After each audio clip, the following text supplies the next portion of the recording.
कटक हूँ भाईचारार सहर संस्कृति संपन्न सहर एवं कटक सहर में ईद पर्व बेस धूमधाम रे पालन करा जाए एवं आमे अच्छु कदमी रसुल परिसर में आप देखुं कि भाव में नमाज पाठ पर अपेक्षा करिसेंती मुसलमान भाई माने विशेषकर कटक सहर कथा जदि कहबा ताहले सकाळ 7टा रु 9टा पर्यंत विभिन्न प्रमुख मस्जिद मानकरे नमाज पाठ समूह नमाज पाठ करा जाउची एवं विशेषकर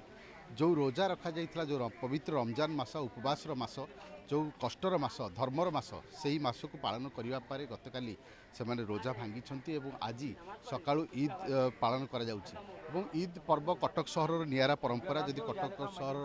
कथा कहबा ताले निमचौड़ीर जामा मस्जिद कथा कहतु बक्सी बजार कथा कहतु कदम रसुल कथा कहतु एवं ता सहित जितेबाला शेष में ईदगाह पड़िया समाज नमाज पाठ करा समूह नमाज पाठ करा आम निश्चय किसी प्रतिक्रिया आपन को ईद्र अनेक अनेक शुभेच्छा और अभिनंदन कौन कहे आज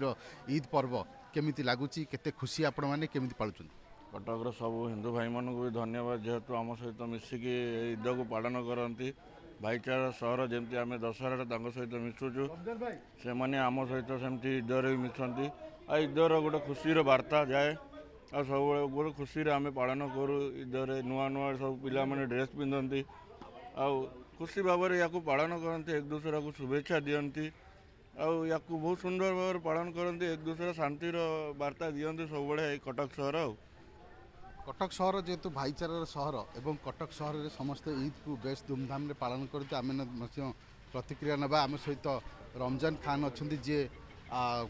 कटकिया भाव में परिचित किंतु सब सब मस्जिद बुलती और विशेष भाव में बेस खुशी आज निश्चित भाव में ईद निश्चित भाव में ईद उल फितर आम गोटे पवित्र मास रमजान मसरे पूरा 30 दिन उपास कलापर अल्लाह तरफ आम गोटे भाया दिन मिले सेटा को खुशीर पर्व ईद आपण कथार अच्छी जमी खुशी बाटिले बढ़े दुख बाटिले कमे भाईचारार सहर कटक सहर आज ईद उल फितर बहुत सुंदर परिवेश मध्य पाग केते बड़ सुंदर परिवेश ना खरा ना वर्षा ना कि ना बहुत भल भाव में वर्तमान पृथ्वी जो भाव में गोटे बारूद स्तूपर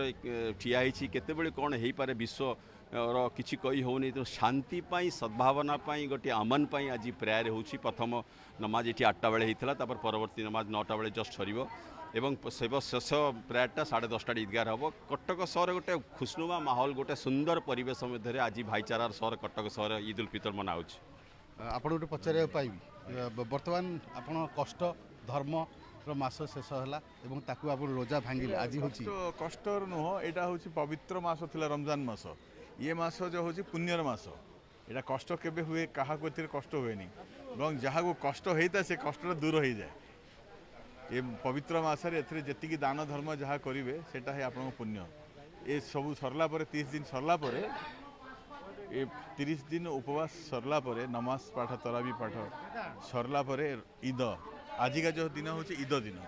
देखो आज हूँ ईद्र दिन और आप जहाँ देखुले कटक सहर में ईद केवल मुसलमान मानी नुहे हिंदू भाई माने